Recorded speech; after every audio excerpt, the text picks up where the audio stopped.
Good morning बच्चों, मैं नीलम शर्मा। आज हम पुनः फिर अपना नागरिक शास्त्र विषय का कक्षा 12 का अध्ययन करेंगे।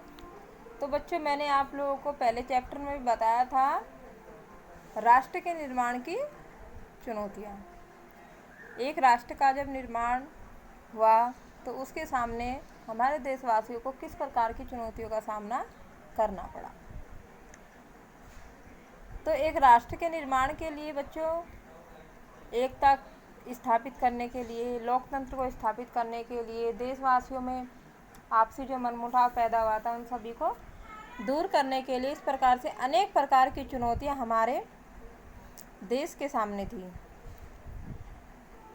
तो इन सब का मैंने आप लोगों को अध्ययन कराया था। तो बच्चों, आज हमारा जो दूसरा चैप्टर है वो है हमारा एक दल के प्रभुत्व का दौर। उस समय देश में जो है एक दल के प्रभुत्व का दौर था, तो उसमें लोकतंत्र स्थापित करने की चुनौती। उस एक दल के प्रभुत्व के दौर में लोकतंत्र को स्थापित करने के लिए बच्चों हमारे सामने अनेक प्रकार की चुनौतियां आई। आपको अब अंदाज़ा लग चुका होगा कि स्वतंत्र भारत का जन्म किन कठिन परिस्थितियों में हुआ। सन 1947 में जब हमारा देश बच्चों आज़ाद हुआ तो हमारी परिस्थितियां आसान परिस्थितियां नहीं थी। उस समय हमारे देश को बहुत अधिक कठिन परिस्थितियों से गुजरना पड़ा था। भारत में भी परिस्थितियां अलग नहीं थी, लेकिन आज़ाद भारत के नेताओं ने अपने लिए कहीं ज़्यादा कठिन रास्ता चुनने का फैसला किया। नेताओं ने कोई और रास्ता चुना होता तो शायद आश्चर्य की बात होती, क्योंकि हमारे स्वतंत्रता संग्राम की गहरी प्रतिबद्धता लोकतंत्र से थी।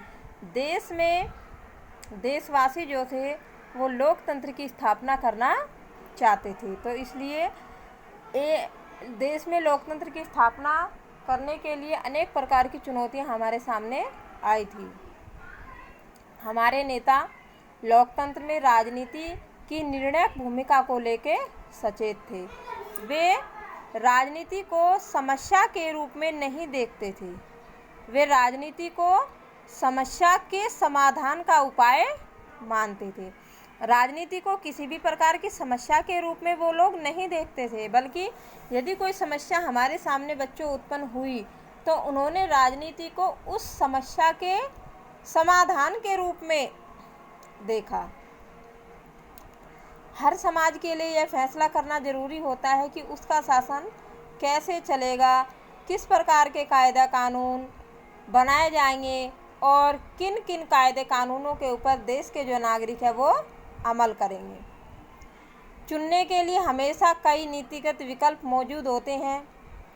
किसी भी समाज के कई समूह होते हैं। जब समाज हमारे सामने होता है तो बच्चों, एक समाज के अनेक प्रकार के समूह होते हैं।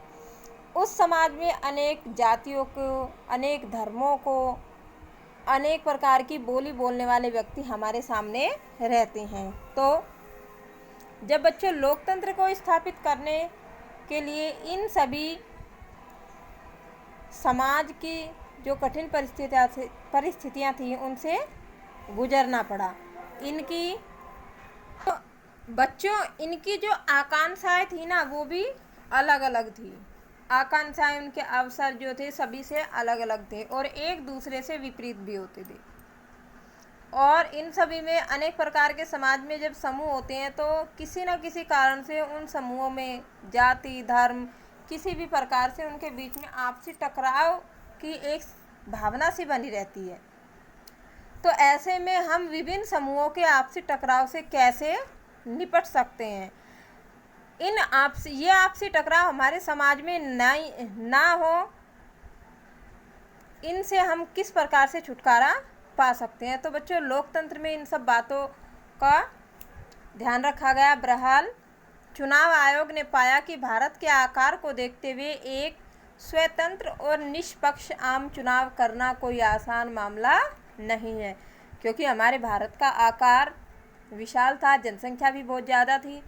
तो भारत के आकार को देखते हुए उसमें स्वतंत्र और निष्पक्ष जो चुनाव था वो करवाना कोई आसान बात नहीं थी। चुनाव करवाने के लिए चुनाव क्षेत्रों का सीमांकन करना जरूरी था, फिर मतदाता सूची बनानी जरूरी थी। तो चुनाव करवाने के लिए चुनाव क्षेत्रों का सीमांकन जरूरी था। फिर मतदाता सूची यानी मताधिकार प्राप्त वयस्क व्यक्तियों की सूची बनाना भी जरूरी था। इन दोनों कामों में बहुत सारा समय लगा। मतदाता सूची का जब पहला प्रारूप प्रकाशित हुआ तो पता चला कि इसमें 40 लाख महिलाओं के नाम दर्ज होने से रह गए।